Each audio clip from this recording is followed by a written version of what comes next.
Concrete is the most common construction material. A well-designed structure should withstand loads in extreme situations. In recent years, concepts based on the behavior of cracks in concrete have been successfully used to understand concrete structures. It's important to realize that cracks exist in concrete structures, but this does not imply failure. Before understanding the behavior of cracks in a complex structure, a basic understanding of stresses in uniaxial tension and uniaxial compression is needed.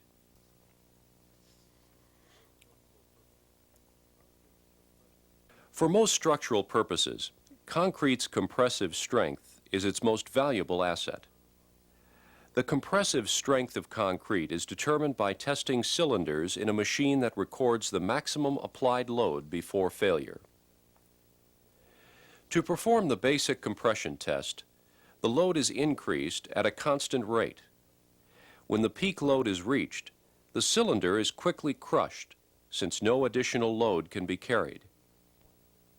High-strength concrete can be greater than twice as strong as normal-strength concrete.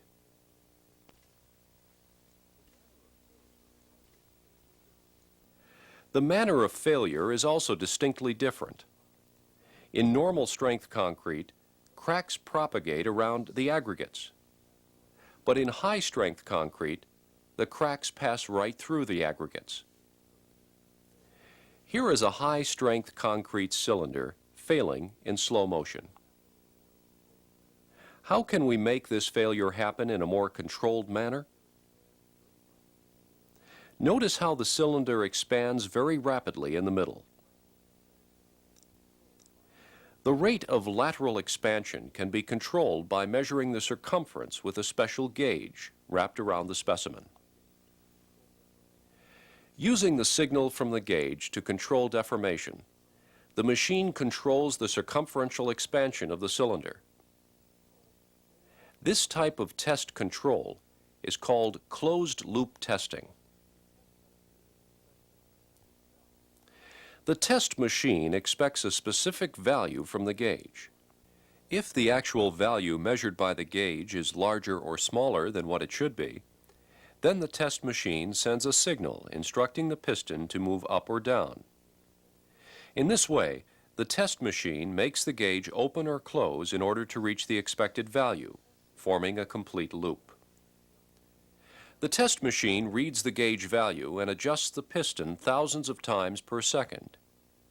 The closed-loop approach allows the test machine to achieve a continuously increasing and stable deformation. In this test of high-strength concrete, the machine is increasing the circumference of the cylinder. The damage can now be seen physically taking place.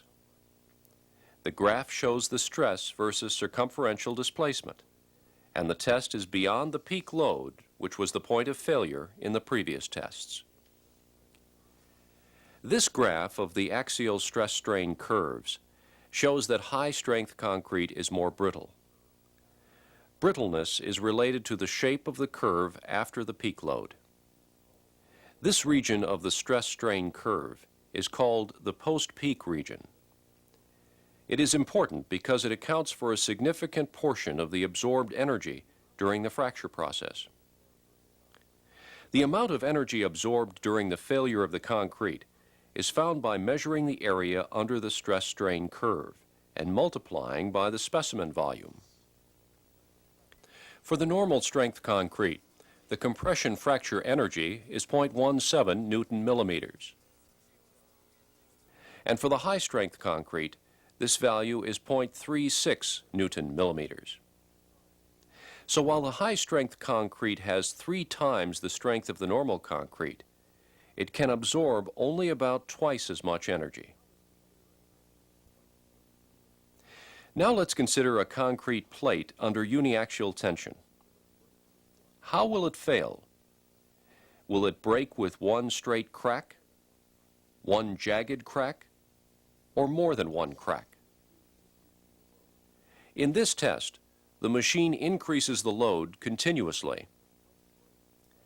At a certain stress, the plate breaks rather suddenly, in a brittle fashion. There is only one crack. The maximum stress is the material's tensile strength. The fracture surface of the concrete is quite jagged, which is mainly due to the aggregates. In this test, the process of failure wasn't controlled. Therefore, response after the peak load could not be observed. If the opening of the crack is controlled by using the closed loop test technique, sudden failure is avoided. However, the crack can form anywhere in the specimen. It is uncertain where the crack will form until it's too late. One way to dictate where the crack will form is to introduce a weak plane in the specimen by cutting a notch. Now, the crack must form between the two notches. The opening of the crack is measured by using two gauges on the sides of the specimen. In this test, the machine is instructed to steadily increase the average of the measurements from the two gauges. The stress first increases, reaches a peak, then starts to decrease. The crack forms near the peak load. The specimen does not fail completely since the crack is not allowed to open suddenly. Although the crack is visible, the specimen still carries a considerable amount of stress, even beyond the point of peak load. One might think that a stress-strain diagram completely describes the response of concrete in tension. But the story is more complicated because the curve's shape actually depends on various factors. For instance, if the strain had been measured over a larger gauge length, a different curve would have been obtained. The shape of a stress-strain curve not only depends on the material's physical properties, but also on how it's measured. To understand why this happens, we need to take a closer look into the behavior of the specimen during the test. In the beginning, all regions of the specimen deform uniformly in an elastic manner. When the crack forms and begins to widen, the load on the specimen begins to decrease. The uncracked portion of the specimen unloads. It actually contracts as the crack opens. So the bulk of the specimen behaves differently than the crack. Look at this sequence again.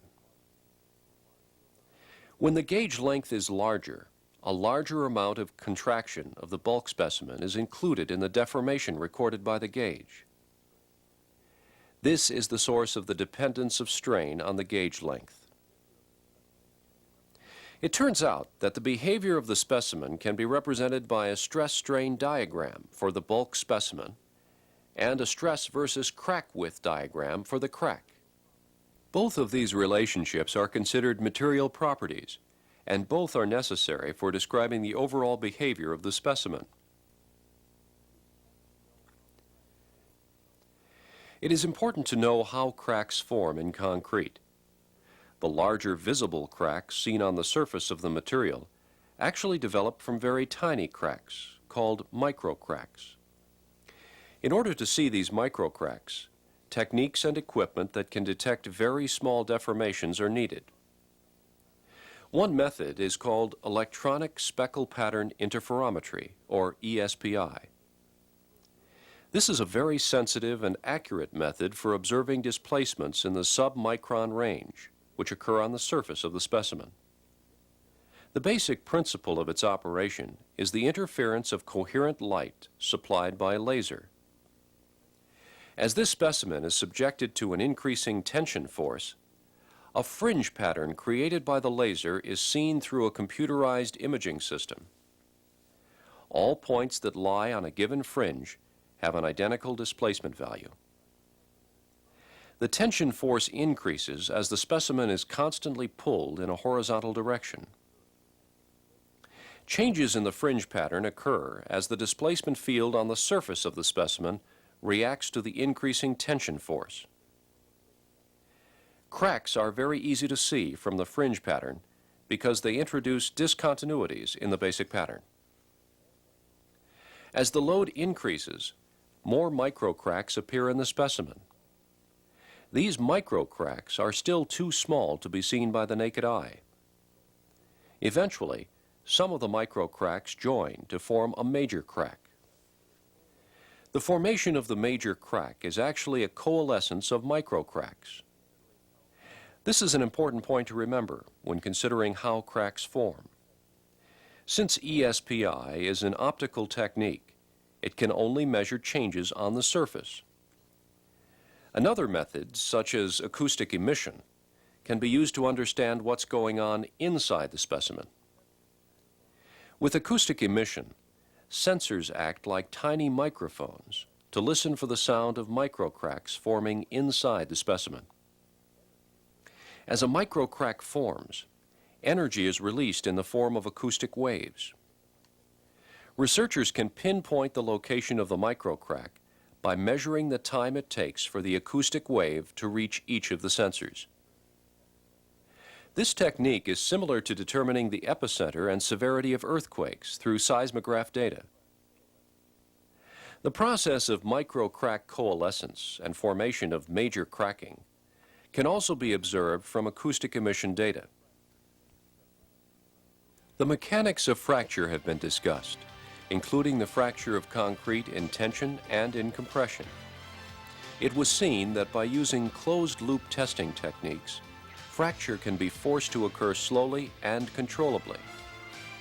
Techniques such as ESPI and acoustic emission reveal that major cracks form by the coalescence of microcracks. Through an improved understanding of the mechanics of failure, researchers and engineers are designing materials and structures for improved performance.